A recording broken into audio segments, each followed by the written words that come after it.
Hold on.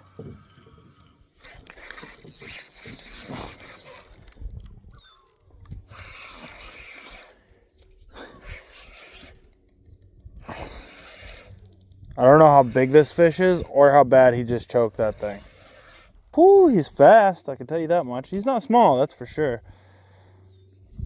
I just threw that topwater bait over him probably 3-4 times, didn't hit it.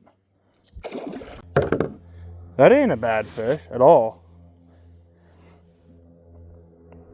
Sun's to my back, sorry about that, but measures 26, probably and a half if I pinched the tail and did all that stuff. Accidentally clicked out.